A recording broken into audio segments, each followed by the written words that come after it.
Good evening. My name is Noma Zinochkiwe, and I'd like to welcome you to our third and final video on animal spirit guides. In the first video, we talked mostly about the big cats like the lion, the panther, as well as mythical creatures like the dragon and the phoenix. In our second video, we spoke more about animals that are common in the African wild, like the elephant and the antelope. We also spoke about some smaller creatures, such as the honeybee.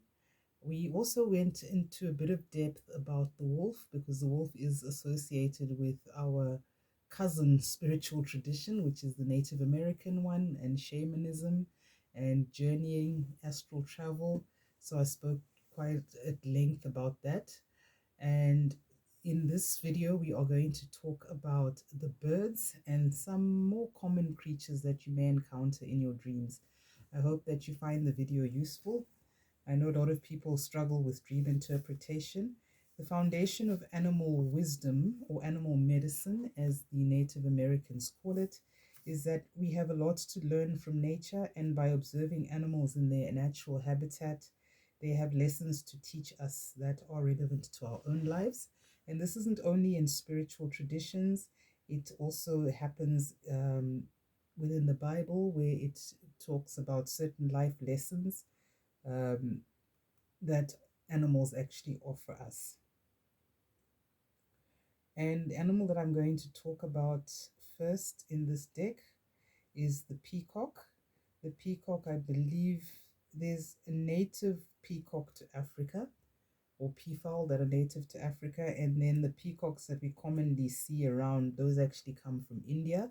So you may have Indian heritage, Indian ancestry, maybe way back in your bloodline you have an Indian ancestor. You may have seen the peacock print in your dreams. Perhaps your ancestors had close associations with the Indians as well, because Indians and Africans traded for centuries before colonization. You'll find that a lot of the animal prints that we wear, because we could no longer hunt animals and wear their skins or feathers or whatever, because they are protected, we now started importing animal prints from India. So this is the peacock. The male peacock actually is the one with the brightly colored feathers, and it puts them on display to attract a mate. I have observed a peacock at, it was a wedding venue where they have peacocks strutting around, and if you stared at it long enough, every now and again it would fan out and show its beautiful feathers, really showing off. So it is the spirit animal for the actor, the thespian, the person that likes to put on a performance, one that likes to be seen. I know a few people like that. But the peacock's message is that of self-love, and the element is earth. And the message of the card says, time to celebrate you and all your magnificent light. Be proud of where you are now and how far you have come. Take a moment to let that feeling settle in your heart. You have worked so hard and supported so many others. Now it's time to be all that you need for yourself. You may have completed a cycle and change in your life. Perhaps you have achieved something great. And the peacock comes to let you know that you can let yourself be proud. Do something today to honor and love yourself, your soul, and your journey. Buy yourself some flowers. Give yourself some time to meditate with a crystal or have a ritual bath. Do something that makes you happy and makes you shine a little brighter.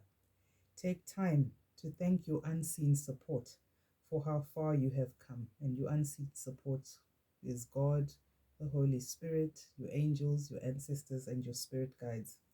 And the crystal companions are rose quartz, peacock ore, and rainbow obsidian. Peacock, the rainbow obsidian is a very beautiful stone. It actually has the iridescence that is reflected in the peacock's feathers. I actually find I find its energy too strong. But maybe it's a message that I also need to work on my own self-esteem. Rose quartz, brilliant for the heart chakra. Again, helps to heal wounds of trauma that will impact your self-esteem and your self-love. So that is the message of the peacock. So in the animal world, the male is the one that is always the more attractive because he must attract the female. Um, it's unlike the human world where it's the opposite. The female is the one that's got to work extra hard to attract a male. But the animal world has, as I said, a lot to teach us. The other bird that I would like to discuss is the crane. It is our national bird in South Africa. You can see cranes in the wetlands where there's like a water body and lots of trees. There are flocks of cranes at Lone Hill,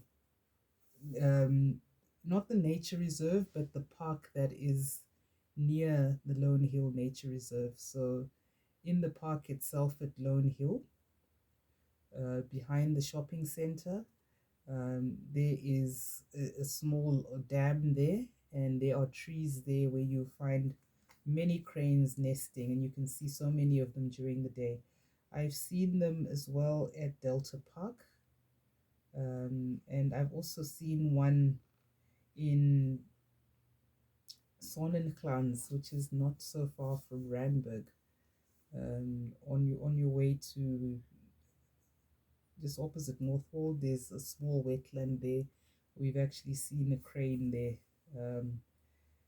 I'm always fascinated when I see one because it's not a bird that you commonly see. So I've come to associate the messages that come through when I see a crane. You know it's a crane because it's got a very long neck. That's why it's called a crane. And actually, it elongates its neck when you see it, which is just quite fascinating for me. So, this is a flock of cranes flying. And the message of the crane is to surrender. And the element is air. It is a bird. So, a lot of the birds, the primary element is air because they can fly. And the message of the crane is let go of limiting beliefs. Be as expansive in your thoughts as your soul is. The crane brings the message of a more expansive way of thinking. Don't limit yourself to what you have been led to believe, as we are as limitless as the sky. Don't think small. Set your sights high and soar gracefully like the crane, who is the spirit animal or spirit totem for longevity, grace, and spiritual creativity. This expansion and path to awareness brings much change. You are asked to witness the power of your emotions, to be aware of them, and let them go. It is hard, and it takes practice. We will shatter old paradigms and outdated patterns within us together. You are on the path to remembering your divinity. The only thing to remember is this: you are limitless. So in my own life, I have had to let go of limiting beliefs, and it's always good to see a crane as a reminder of that. The crystal companions are fairy stone, selenite, silverleaf jasper. So the crystal companions really are crystals and gemstones that you can use, you can wear them, you can keep one in your space, you can meditate with it. Some people put it in their bath to just draw the energy into the water. Some people put the gemstone in their drinking water so that they can ingest the energy that it comes with. So crystals help to work with our chakras. They help reset the energies and create alignment. If you wear a bracelet on your dominant hand, it means you're releasing energy. So certain crystals lend themselves to releasing negative energy. If you wear the crystal on your non-dominant hand, that is your receiving hand, it means you are receiving the energy from the crystal. It charges your subtle body or your aura, and it helps to align with the energy of spirit and the messages that are coming through from your spirit guides. And the next creature I'm going to speak about is the swan. The swan is associated with the goddess Lakshmi. from the Hindu tradition. Beautiful, beautiful bird.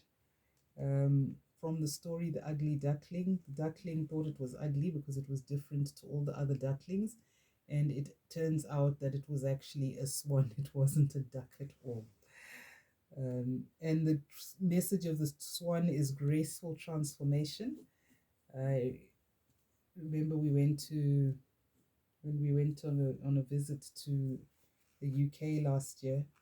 I went to visit a cousin of mine in Telford, and they have a beautiful park not far from their house. And there's a lake in the park, and there are swans of white swans and brown swans. And it was just amazing for me to just stand by the side of the lake because I love all kinds of water bodies. And this one actually came to where we were and put on a little performance. It was the most beautiful thing. If I find time, I will post the video. But the swan is associated with the goddess Lakshmi. She brings beauty, grace. It kind of embodies the divine feminine. She was the companion of Lord Shiva, who I believe is the foremost deity of the Hindu pantheon. So the swan speaks of graceful transformation. The elements are air and water, and the meaning is soften your heart and find your flow. The swan is a beautiful symbol of the divine feminine, asking that you pay more attention to your intuition and instinct. The swan has an angelic energy that brings grace, guiding and encouraging you to soften your heart even further. The swan will help you find your flow. She will be your guide, connecting you to your higher self, for she can connect to the angelic realms above and bring down their higher guidance for you.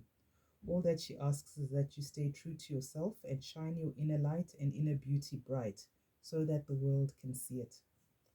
Looking to the future, the swan will help you accept healing and transformation, where you might be guarding and protecting yourself.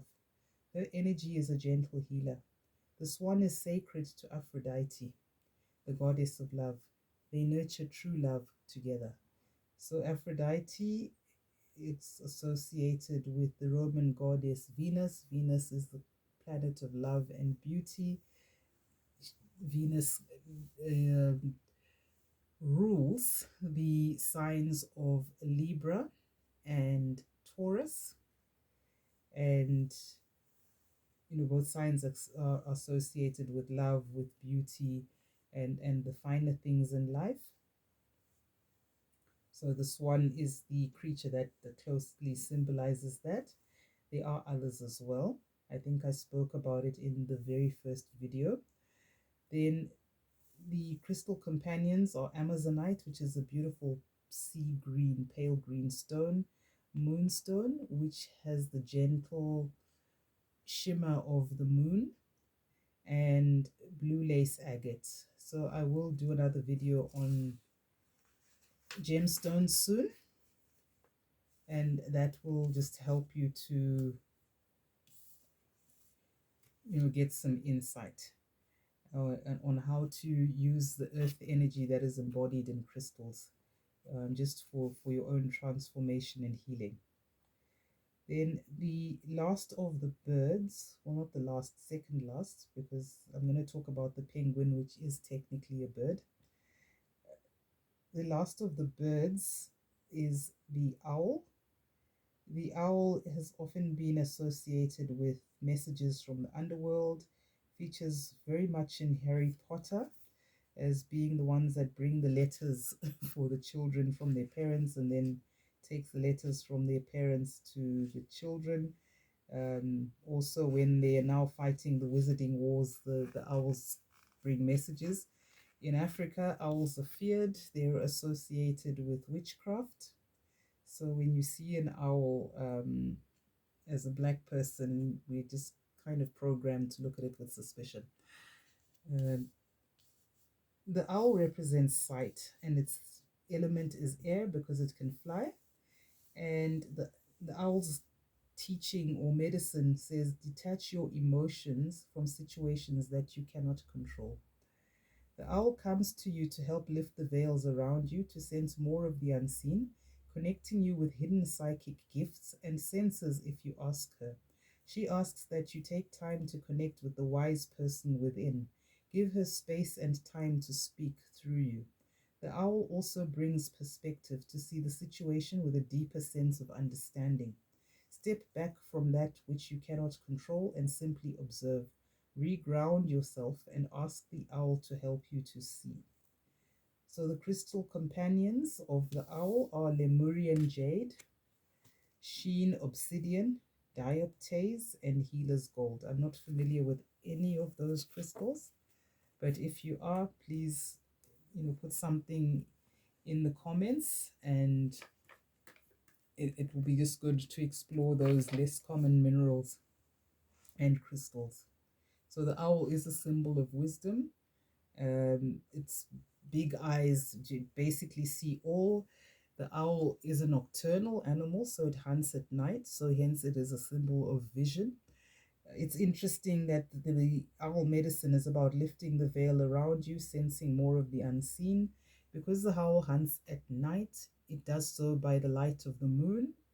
And the moon in tarot is associated with things that are hidden that will eventually be revealed. So that for me is the link between the owl and tarot.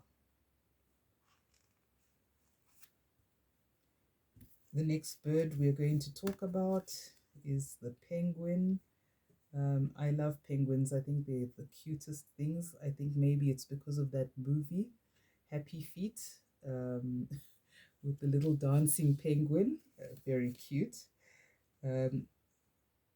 I saw the huge flocks of, I don't know if you call them flocks, but there's a huge population of penguins in Port Elizabeth, and you also see them on Robben Island in the Western Cape. They're quite loud when they're together, and there's many of them, but again, very social creatures. You hardly see lone penguins. Often they're moving around in large groups, and they're birds, but they're flightless, but they are excellent swimmers. So they're, interestingly, the elements associated with the penguin are water and earth, because water is also their habitat. That's where they hunt, and earth is where they live.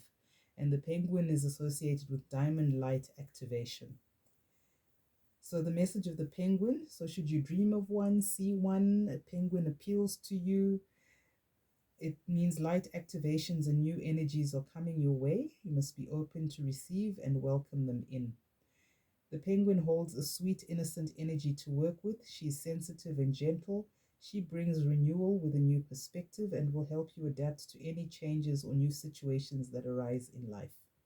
She has a good balance between the spiritual and physical plane, so helps us reach that balance too. So I spoke about the Temperance card in tarot, which depicts an angel with one foot in the water and another foot on land.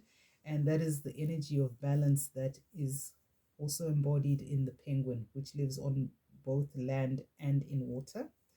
And the Temperance card is about blending energies and not taking extreme positions in life. And it's the energy of moderation and balance. When speaking with the penguin spirit, she showed me the diamond ray passing down through her higher chakras and beaming out of her heart in waves. Penguins are a gateway for the diamond light. This ray holds all of the colored rays in one, as well as the silver, platinum, and pure white rays. This living conscious structure holds the crystalline frequency, which is the highest geometric representation. If you pull this card, it means that you are in for a special activation of your cells and higher chakras. So she's speaking specifically about if you have a reading with this oracle deck and this card comes out for you, or for the person that you are is being read for. So interesting associations here with sacred geometry.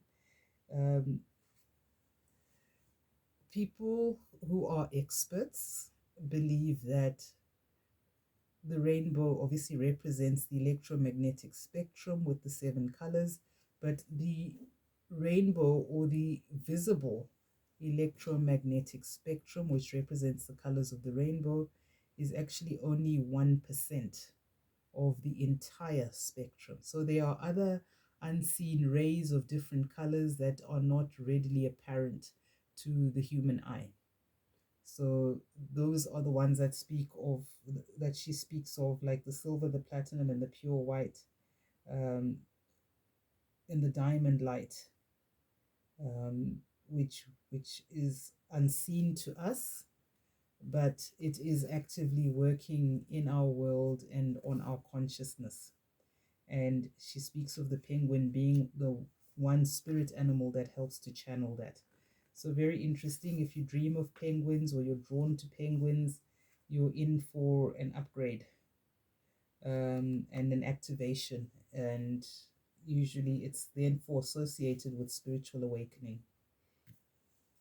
I like I did pick up, this is probably not a common creature to see, maybe if you live at the coast, but this is the starfish. And the starfish often features in movies about mermaids. Um, Interestingly, healers that work like or live near the coast, they actually use the starfish shells, um, for medicine. Um, I've seen starfish on sale at the market at Faraday Street. That's my.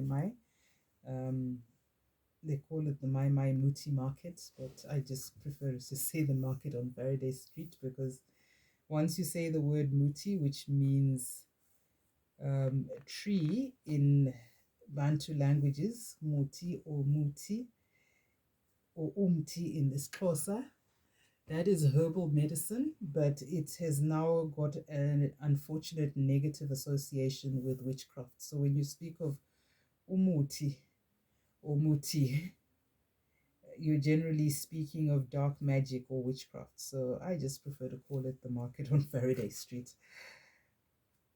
So the message of the starfish is about intuition. The element is that of water, and the meaning is listen to your soul's truth, think less, feel more. The starfish is a deeply sensitive creature. He has no brain, but that does not make him any less intelligent. He has an intricate system of nerves running through his body and limbs, and that's how he does his processing. The starfish prompts you to listen to your feelings and intuition. Always go with your first reaction, thought, urge, the one that came from your heart, as it will not steer you in the wrong direction. Think less and feel more. I find that interesting because all the brain is a concentration of, nerves and neurons, which facilitate our ability to think and process things logically. So even though the starfish doesn't have a centralized brain, the nerves allow it to feel its way around the sea, get food, find shelter, and protect itself. It's probably the reason why starfish end up washed up on the beach. And there are people that they actively rescue them by throwing them back into the sea because they can't make their way back into the sea by themselves. And there's a beautiful story about a woman who was seen throwing, there were thousands of starfish washed up on the beach, and she was throwing them back into the sea one by one. And somebody said to her, but isn't that a futile exercise? I mean, what difference are you making? Because there's so many scattered on the beach. And her answer was, I might not be able to save all of them, but I would have made a difference to that one starfish. So it kept her going, and she kept throwing the starfish back. I think that's the story that inspired the formation of the Starfish Foundation, which is a popular charity organization, which is about making a difference. I believe it works mostly with children, but making a difference to just that one. And I think if we all do that, we can certainly make the world a better place. The crystal companions are labradorite, which I spoke about in the earlier video. It's associated with the star sign of Pisces, which is associated with the sea and ruled by the planet Jupiter, which is the planet of spirituality and expansion, also associated with the 12th house of spirituality, that's ruled by Pisces and Jupiter. And labradorite is a beautiful stone. It shimmers iridescent, a bit like the peacock's feathers.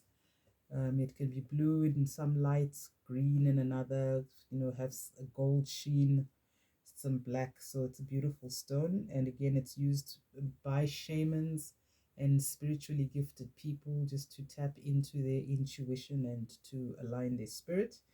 Then there's amethyst, again being purple. It's associated with the crown chakra, which allows you to communicate with the divine. Amethyst, again, is also the stone of moderation. It helps to absorb negative energy and just bring balance to your system. And then the last one is called apophyllite. It's spelled APOPHYLLITE.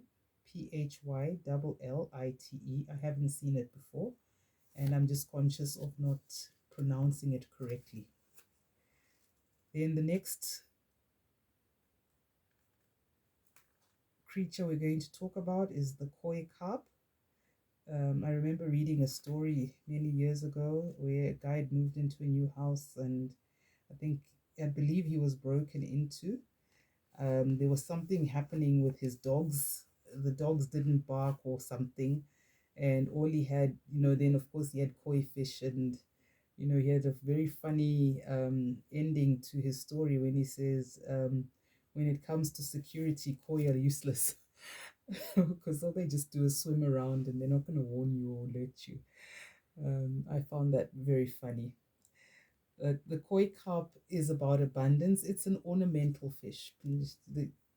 Originally from China, people don't eat koi. So koi are just there to swim around, look beautiful. They're a symbol of abundance. Their elements are water and air. And they're used in meditation because you can just sit and look at the koi pond and watch the fish swim around and just be conscious of your feelings and your thinking and just allow yourself to swim freely, allow your mind to be free. They move with the flow of abundance around and through you. In Japan, these fish are considered regal companions as they symbolize all that is beautiful and graceful. They are said to bring the person who gazes on them luck and wealth. This is what they wish to impart to you, the ability to see the beauty in a situation. They will be your talisman for the flow of abundance. They could be something that needs to be acknowledged or addressed so that you can move forward in the flow. Koi carp are often placed in reflection ponds in temples as they take you into deep and altered state of consciousness. The water calms and moves you through these states gently to aid meditation and reflection, as well as enhance psychic dreams and visions.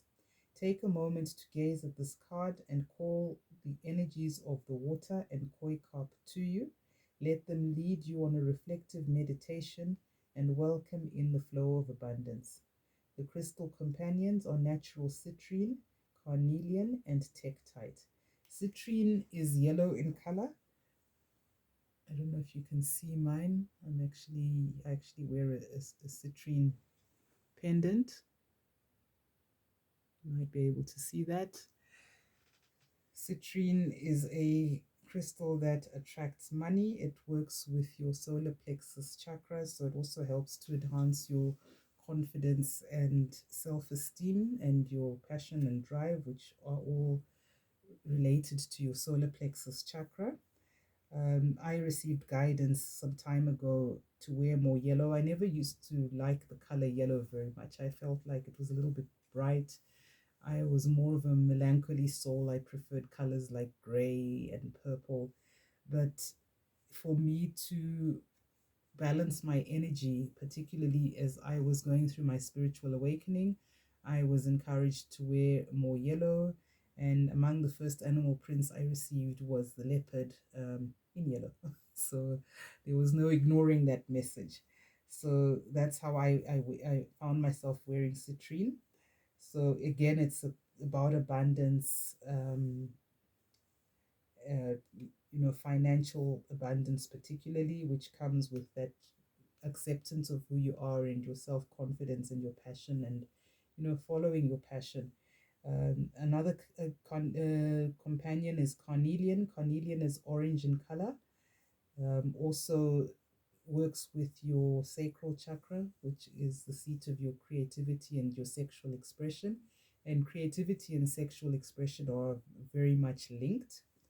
So it's not surprising. You do get koi that are white in color. Some are orange, some are yellow, some are black and white. And then tektite is the other crystal companion for the koi carp.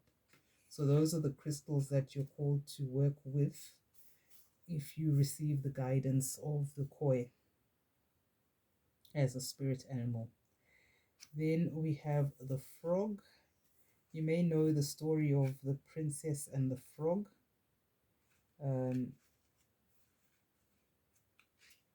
How she kissed the frog and the frog turned into a handsome prince because somebody had put a curse on him. I remember getting a birthday card from a good friend of mine years ago where the picture shows the princess kissing the frog and then she turns into a frog herself. I always thought that was funny. And the message was you have to kiss a lot of frogs before you meet the handsome prince. But yeah, that message is self-explanatory. This is the picture of the frog. And the frog is also associated with the Kemetic goddess Nut, who is the sky goddess, and partner of the earth god Geb. And between them, they birth a generation of gods and goddesses from their union. So the frog is about stepping into your power. The elements are water and air because it is a water creature. And its meaning is don't take a back seat in your story. It's time to step up. The frog appears to those coming into their power, symbolizing the awakening creative energies within you. It's a truly transformational time, and there are many opportunities in this transition. The frog helps you swim through life's challenges. His close connection with water will assist you in purifying and cleansing. He can help you release any emotional baggage. He reminds you to make choices based on what's right for you, helping you to maintain your personal integrity. The frog also heralds a prosperous time for you and those close to you. It is a time to enhance your intuition and focus on yourself in order to strengthen your connection to the spirit world. A frog can survive in both water and on land. This shows us that it is possible to navigate between the spiritual, emotional, and physical planes with ease. And the crystal companions are rainforest jasper and mica. Mica is the metal that they used to use in those old irons which had the plates. Very shiny element. But yeah, interesting. Frogs tend to appear at the start of the rainy season, so I can fully relate to the message about the time of abundance that's coming, because they usually, when you hear the frogs, then you know that rain is coming. When I hear the frogs in my garden, usually I know that it's the approach of the rainy season. I have gone to the river and seen no other creature but a frog. So I find this message definitely does relate in terms of cleansing, purifying, releasing emotional baggage, and enhancing intuition and strengthening the connection to the spirit world. So that is the message of the frog. The last creature we're going to talk about is the otter. Similar to the monkey, very playful creature, happy-go-lucky. In some accounts, there are clans in Africa that have the otter as a spirit animal. So the otter is about initiations. Its element is the water. And the message of the otter is be open through this transitional time. The otter is as deeply connected to the water and is thought of as a symbol of life. Water is a feminine life-giving force, just as the otter is a symbol of creativity. Together they represent fluidity and transition. The otter speaks to your inner child as she loves to play. If you feel stressed or down, ask the otter to bring her energy to you. Otters are high vibrational and curious beings. They are also fearless and called on for extra courage when you most need it. The otter is associated with initiations and transitions and marks big changes in life, new birth, new cycles of life, or saying goodbye to a loved one. Summon the otter and let her guide you through it. And the crystal companions are yongite, flint, petrified wood, and self-healed quartz. And it's interesting because in Nguni languages, the otter is known as intini. In Siswati, when they speak of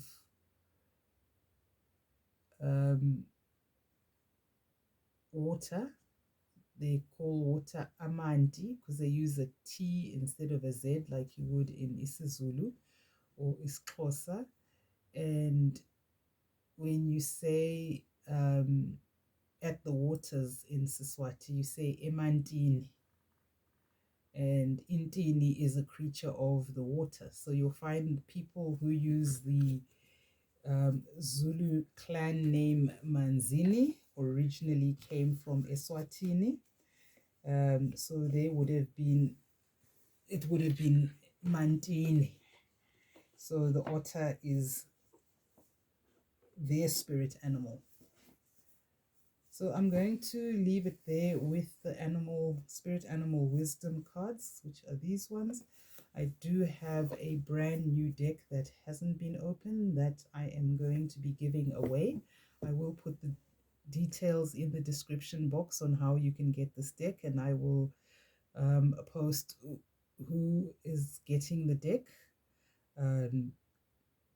Hopefully you are in South Africa so I can post it to you, and you will have your own source of spirit animal wisdom. I will make a video in future about this deck that I referred to in the previous videos. It has quite a number of cards, but there are animal spirit guides that are featured and they relate quite closely. I feel these two decks are linked. I think this is why I felt led to purchase both decks. I did get both decks on Take-A-Lot. You can buy them on Take-A-Lot online. You can also go to any shop that sells oracle cards and tarot cards. In South Africa, we have Estoril Books. There is one shop at Four Ways Mall. I think there's another one at Eastgate Mall as well. But there are quite a few good bookshops that sell angel and oracle cards and tarot cards. But I hope you found this series of videos useful. I have tried to make links between the animal spirit guides. There's links with astrology. There's links with tarot in terms of the energies that they embody. But the main thing to remember is you can dream of an animal. It can just appear in your consciousness for whatever reason. It may present itself as an object like a painting, a picture, come out on TV.